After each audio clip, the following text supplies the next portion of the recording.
All right, so last time we did the beginning of our cat site, our Meowfest kind of refresher site. And so today we're going to continue that site. So I want you to get all of your files from that last exercise. You're going to use that for this one as well. And we're going to continue that exercise by doing the drop-down navigation, and that will finish up this little exercise, this little site. So get all your files together and pause if you need to get all your stuff together, and then start up the video again. All right, I'm assuming we're all back. So here's what we're going to do. We're going to go down to my Illustrator file, and we're going to kind of show you what we're working on. Last time we finished this part of it here, and I'll show you how I tackled this part of it here. I asked you guys to do that by yourself. This time I'll kind of show you what I did for that. And then what we need to do is we need to make our drop-down menu as well. So I've got this little drop-down layer here in my Illustrator file to show you kind of what it looks like. I've got the same kind of header. I've replaced the hamburger with an X to close it, and then I've got my navigation. So what I want you to do is I'm going to first show you how I did that bottom button here. So I'm going to show you that real quick. And I've got that in my Google Chrome here. Close that. And I've got my submit button down here. It's a link as well. And I've got it in my blue bar. But how did I do that? There are more than one way of doing things. Some people will create a div and then make these two divs and kind of put them side by side by floating them. You can certainly do that. But I found a couple of different ways work well. This is the way that works well for me. So I'm going to go and look at my HTML first. So I'm going to look at, this is my code for that little section there. So my blue bar there is actually an article class of submit. And then I'm using an H2 for the whole kind of text and envelope together. It doesn't really kind of matter. I just haven't used an H2 yet. And it's the second most important thing. That's fine. It could be a paragraph way of doing it if you want to as well. I also have a link started. And that little pound sign in my href just means it doesn't go anywhere. I don't have any place to go for it. If I did, that would be like submit.html or whatever. And then within my H2 and my link, I've got my image of my envelope here, and then I've got my word, and then I have to close them in the same order that they or the reverse order that they came in. So my link is started, so I need to close my link, and then my H2, I got to close my H2. So I've got an H2 with a link inside of it that has both an image and the word submit in there, all wrapped in a submit article. So we'll take a look at the style sheet then next. So I've got my submit class there, and it's the same position as everything else, static. I wanted it to go edge to edge, so it's 100%. And I've got some padding of 1 rem on the top and the bottom and 0 on the left and right. And then I've got my background color of that blue. And then I've got I'll show you my H1 next. So my H1 is my font size, my H2. My text align, my fonts that I'm using, my bold, my color, and that sort of thing. And then my link, I'm overwriting the link, that ugly blue that it shows up with. So I'm making my link white, and I'm turning the underline off on my link. There you go. That's my link. In order to get that image next to my word and kind of align it the way I want it to, I have told my image, any image that's inside of a class of submit, that's how you read this. This is kind of advanced. So if you don't understand this, you could also do this by putting a class on your image and doing this same stuff here. But I'm saying all images inside of class of submit do this too. I'm displaying an inline block, which is very sort of similar to floating in a lot of ways, but I use inline block in a situation where I want a word and an image right next to each other. Instead of floating, it's a little bit more powerful. I can do a little bit more things. Like vertical align middle, I can actually, this allows me to make sure that the word and the icon are vertically aligned in the middle of each other. I can say bottom, and I'll show you what happens when I do bottom there. Replace. See how the word aligns to the bottom of the image, or top. I can align the word to the top of my image. So that's what's nice about display inline block, is it allows you to do this kind of thing. And then I wanted to push the image away from my word just a little bit by 3%, and so that's why I've got that 3%. That gives me that space there. If I didn't have that, the word would be right up against the image there. So that's how I built this little button here. Notice that the link is around the image and the word, so that's what I have clickable. If I wanted the whole bar to be linked instead of just the content inside of it, which often you might want to do, all you got to do is move your link out of your H2 and put it in front of your H2 like so. And put the entire thing inside. Oh, I'm sorry. Erase that. You would actually put it, my bad. That would basically do the same thing. You would actually put it around your whole article. That way the whole thing is clickable rather than just your H2 or the image and the word inside of the H2. So just so you know, that's how you do it. Like if you wanted the whole div to be linked as opposed to just the words inside the div to be linked. Okay, but moving along, I need to make my drop-down menu right here. So I've got my button here, but I need to make it clickable. Well, I need to make first a div that all this stuff goes inside of, and then I need to make the hamburger menu clickable to where it shows the menu, and I need to make the X clickable to where it hides the menu back again when I want to. So we're going to do that.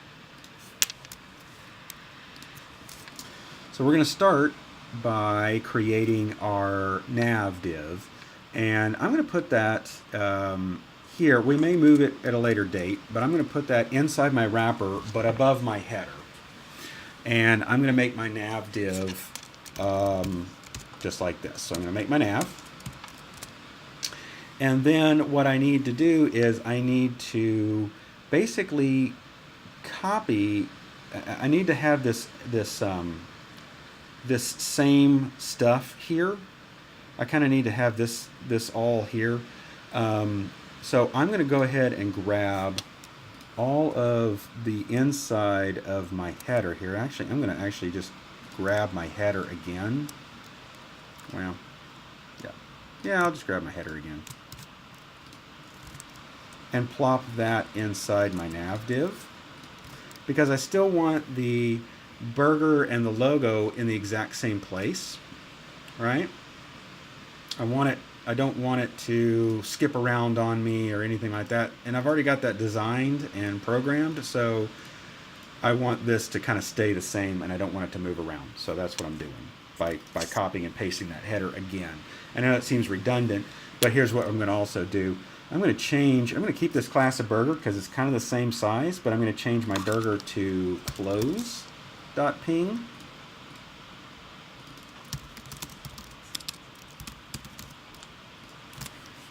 And that will give me the X as opposed to the burger in there. And then of course I'm keeping my logo because I want my logo to still be there. So the reason why I'm just copying that header because I've already got it programmed. I can use it again as a whole hog. I can plop it in my nav and I'll be in good shape. All right. So then the next thing I want to do in my nav, after my header, seems to be like my duplicate header, I am going to put in my navigation. And the way you put in a navigation is there aren't just loose links like the link down at the bottom with the submit button. This is actual navigation, so we need to do it as an unordered list with list items. And so here's how you do that. So an unordered list, by default, kind of gives you bullet points. There's another one called an OL, or ordered list, that will give you numbers. It'll actually put numbers beside all the things that you have in here. But we're going to use that as a navigation container.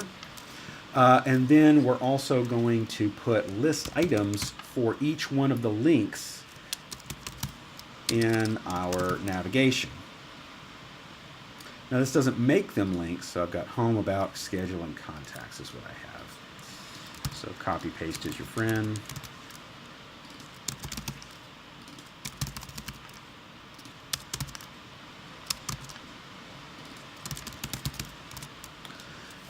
The LIs don't make them links. An LI is just a list item inside of an unordered list.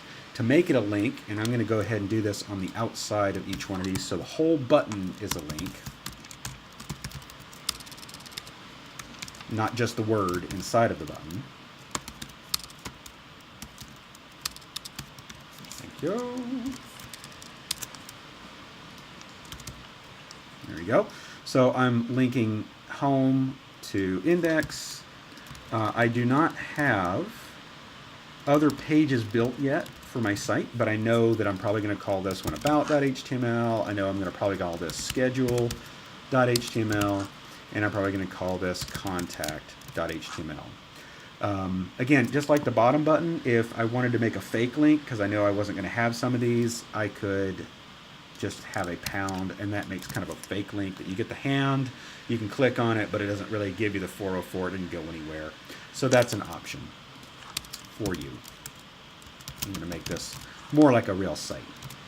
So I'm going to save this, and we're going to take a look at it, and it's going to look completely wrong, but I just want to see how it comes in. There we go. So we have, oops, I have my links in here, but, there we go. I was trying to highlight them. So I've got my header in here. It looks more like, you know, pretty much kind of like what we're doing here. And then I got my UL here, and that's fine. Or my UL with my LIs in here. They're not styled in any way. They don't have the blue background. And this whole thing pushes my entire site down. I don't want to do that. I'm going to have this kind of overlay on top of my entire site, and I'll show you how to do that here in a minute. And that has to do with positioning. So let's kind of start building our navigation there. So we're going to do that. So we've got my nav, and I need to kind of change it up a little bit. I need to make sure that my whole nav is the thing that's going to be hiding and showing. So I need to build that. So I'm going to go over here to my nav, or I'm going to go over to my CSS, and I'm just going to be here in my div section here. I like to keep my divs and my text a little differently. In fact, sometimes I'll put a little note to myself. This is how you do a comment in CSS. It's a little different than in HTML. But I'm going to make that nav. And I'm going to do a couple things here that you may not have remembered or whatever. But one of the things that I'm going to do is I'm going to change the position of this. And it's not going to be static, because static is what it is right now, and it's pushing everything down. What I really want it to do is kind of just overlay on top of the other content and not push anything out of the way. And what that is, and that's absolute. I'm also going to give it a width. I'm going to make sure that it's got a width of 100%. And I'm going to give it a background color of my same blue here. Yeah, that right there. And we're going to take a look. It's going to be better. Okay, so it didn't push anything out of the way. So everything kind of popped back behind it now, which is exactly what we want. But I also want this thing to go full height of my window, no matter how short or how tall it is, or no matter how short or tall this content is. Now, normally what I've said in the past is try not to put heights on divs if you can avoid it. This is one of those situations where I can't really avoid it. So I'm going to actually do a height on this. Now, I wish you could just do a height of 100% and call it even. Often you can't do that. For some reason, it just doesn't work. But there's another thing called VH, or viewport height. So I can just say 100 VH, and that will make sure that my div covers the blue. Why did it cover that? I don't know yet. Of my. Oh, I see. Because this stuff is in. This stuff should be inside of here, but we'll call that here in a minute. We'll fix that in a minute. It goes 100% of the height of your div. So we'll save that. Okay. So then what I have to do is figure out why. Hold on. Why my UL is down below the bottom of my nav. It shouldn't be. So I'm going to show you a little bit of problem solving. So I'm in Chrome, and what I'm going to do is I'm going to right click and I'm going to say inspect element, or just inspect. And I've got all this is kind of in this like funky little window right here. So I'm going to break this thing out. And oops, not that. Sorry. It's this guy, dockside, these little dots here. I'm going to break this out into its own window. That way I can keep my window large and I can kind of see what's going on. So the nice thing about inspect element is I can actually kind of go through each one of these things. And oh, that's why. It's because I've got a nav class of burger, because I've got my nav is already there. And when I put a nav, when I made a nav when I made just a standard nav, I forgot about my nav from last time. So it actually added that 100 VH on my hamburger menu as well as this thing. So I got to fix that. So let's go back. All right. So I have a choice. I can either, I already have a class on my nav of burger. So what I'm going to do is I'm going to override my burger here. And I'm going to try this. First, I'm going to put a height of auto on it and see if that fixes that problem. And it fixed that problem. The hamburger is auto of height, and then the regular nav is height of 100 VH. If that doesn't make sense, I could also have changed this nav and put a class of like drop down or something along those lines on it to fix it, but nonetheless. All right, so that fixed that problem there. So I just put a height of auto on my burger, and that kept it from going too tall when I didn't want it to. All right, so we got this going on. All right, so now I need to style my LIs in my UL. So that's how I'm going to do that. I'm going to, first, I need to style my UL. Because remember, we started with a UL, so we got to style that first, and then we got to style our list items. So my UL, really, all I need to do is, whoops, sorry. All I need to do is make sure it goes a width of 100%. Or actually, I take that back. I think I want more like the same width as this guy here. So, or the same width as my margin left here and my margin right here on this guy, so they line up, right? So I don't want these lines going 100%. I want them going a little bit narrower. So I have a choice. I can either measure this out with my measuring stick in Illustrator here and do it this way and then do the calculation, or I can just go in and do my calculation backwards. So I'm going to say here, where's my burger? So burger has a margin left of 5.1625. So I'm going to, my width is going to be then that calculation. So I'm going to paste that and times 100. There you go, 5.165%. Okay. And I'm going to multiply that by 2. Subtract that from 100, because I multiply it by 2 because I want it left and right. So this gives me my 89, that gives me my width of 89%. And then I'm also going to center it. So I'll do margin 0 auto. That's the shorthand, right? So if you don't remember the shorthand, it's margin left auto, margin right auto. Save that. Let's take a look at that.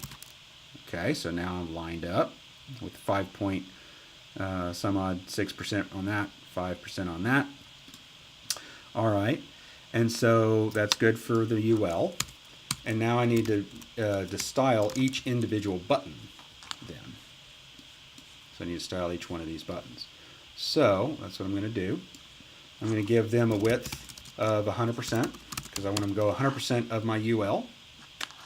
I want them to text align center because I want my text to align center inside them. I want a little bit of padding on the top and the bottom, but none on the left and the right. Push that out.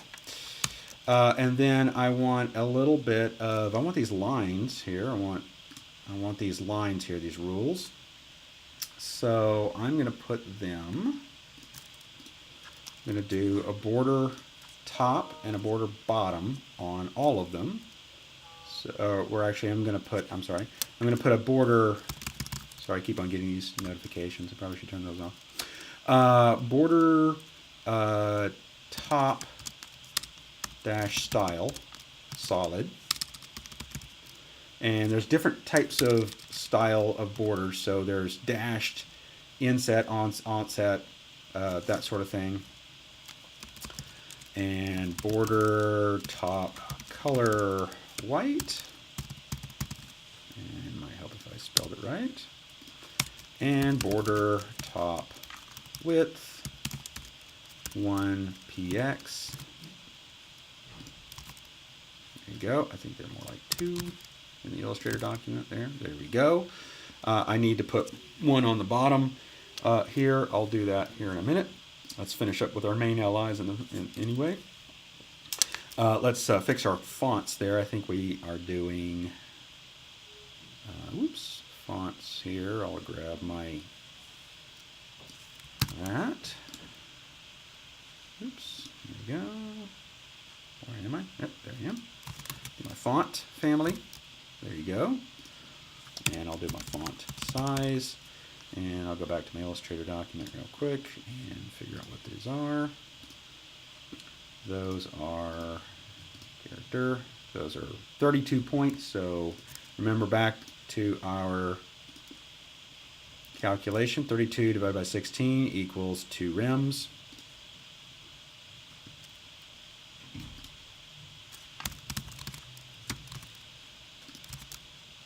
There we go. Hold on. Did I do that right? Yeah, just checking.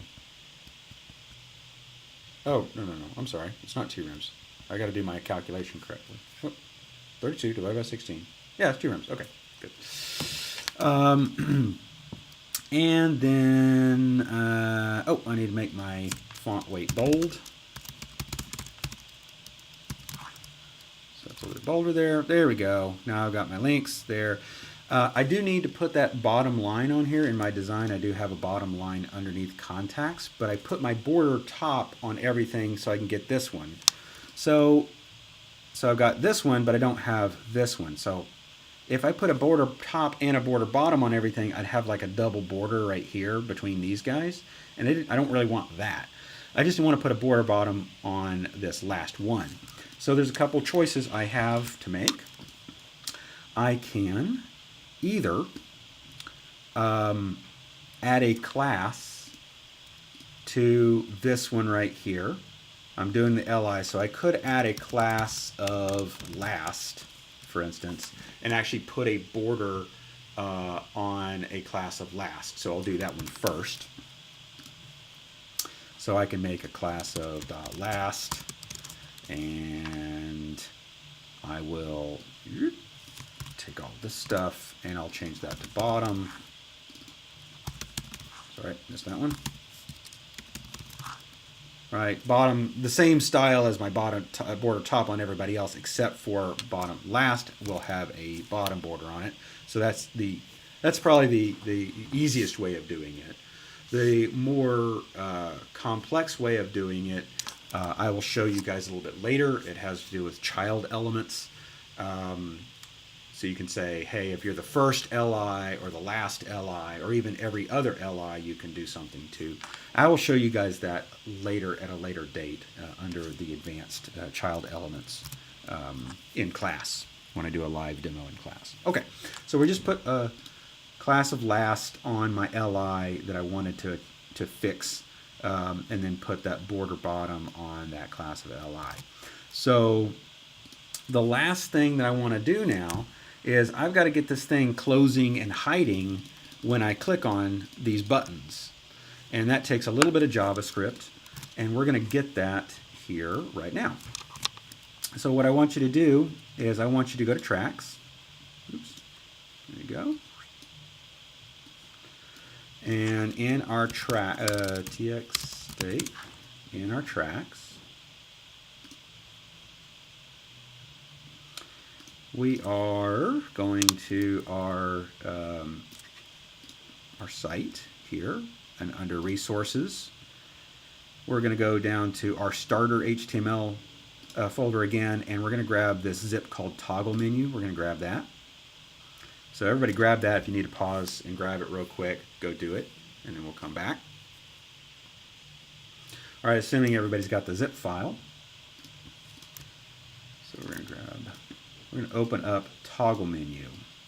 And the way that toggle menu works, I'm going to double click on that and open that up. And I'll show you how that works. So I've got an index and a style, so I'm just going to open this up to kind of show you it. And what happens is there's a little button right here. It just happens to be text in my example.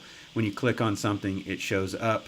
The div, another div shows up. When you click on this button, the div toggles away. So it's called toggle menu.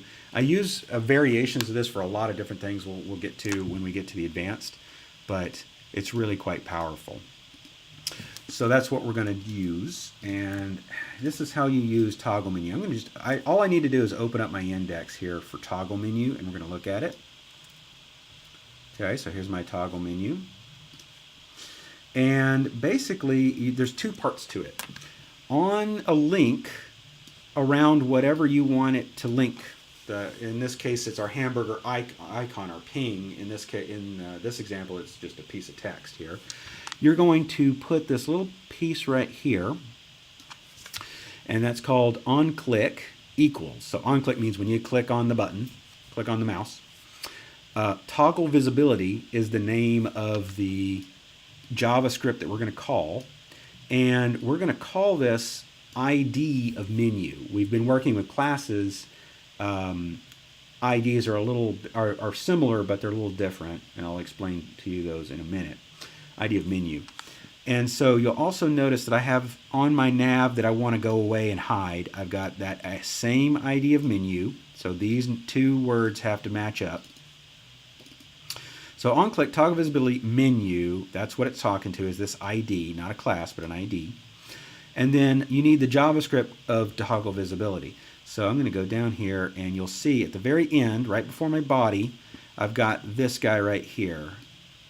And you copy from script to script, and this is called function toggle visibility by ID. So it's getting the ID when you click on something and toggling the visibility. And what it does is it says, hey, if the display is equal to block, make it none. If it's display block, or if it's otherwise, if it's none, turn it on. And we'll talk about that here in a second. But the first thing I'm just going to do is I'm just going to grab this. I'm going to copy script, and I'm going to go to my index, my Meowfest index. I'm going to go all the way down to the bottom. I'm going to put it in exactly the same place as I had it in my example. I'm just going to paste that in. Make sure that you've got the script starter here and the script end. Otherwise, it will not work. Just a little tab in there. All right.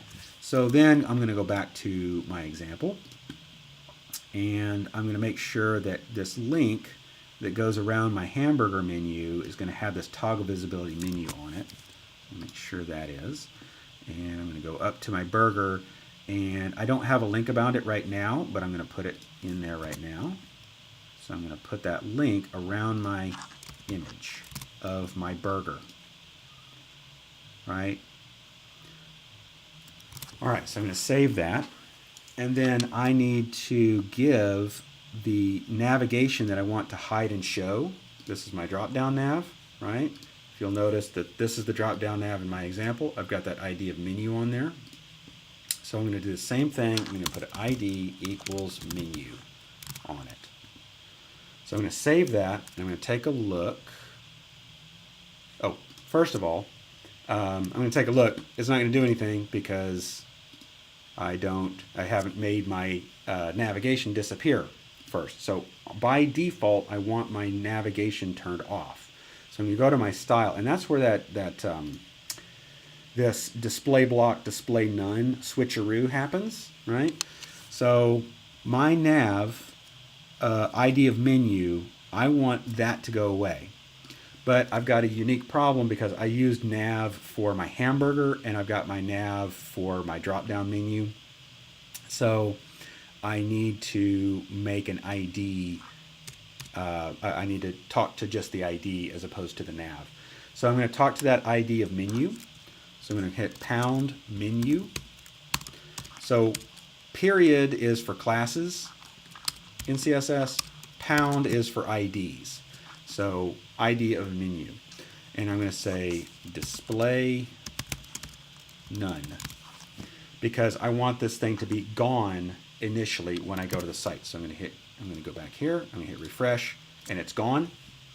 And then when I click on this hamburger menu, it should toggle display none to display block, which means show me. So I'm going to click on that, and if it works, it shows. Now, I can't click on the X to make it go away again because I haven't put a link on the X.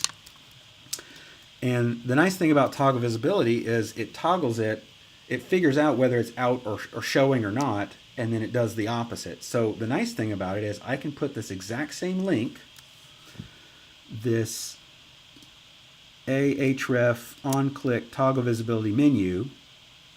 I can do that same thing. I can copy that, and I can go back up in here in my nav, in my menu nav, in the header in that, and put that in front of the X on my close ping, right?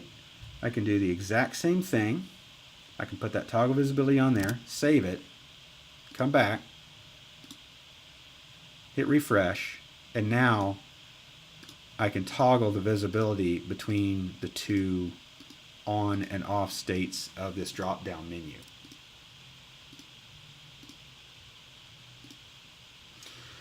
Real quick, the difference between, we were using IDs, we've been using classes. This is the first time we've used an ID. Here's the difference. The difference is a class I can use as many times as I want to on a page on a website. Whereas a menu, or as a div, or I'm sorry, as an ID, I can only use once per page. So JavaScript's really like talking to IDs because it's like it knows it's the only one that's called menu in this case. So it doesn't have to worry about anything else. So the example that I kind of use is in class is that you guys are a class of student. There are lots of students in my room, but I am an ID of teacher because I'm the only teacher in the room at the time. So if another teacher walks into my room and starts lecturing at the same time that I'm lecturing, you wouldn't be able to tell whose class you're in. You wouldn't be able to tell who to pay attention to, right? So an ID is like a teacher. It can only be in a page once. A class is like a student. You can use it as many times as you want to in a class, in a website, or I'm sorry, in a page. My bad. All right, so that's it. That's how you make this little drop-down menu here work. And let me know if you have any questions. Give it a shot on your version of Meowfest. Give it a try, and I think you're going to be just fine.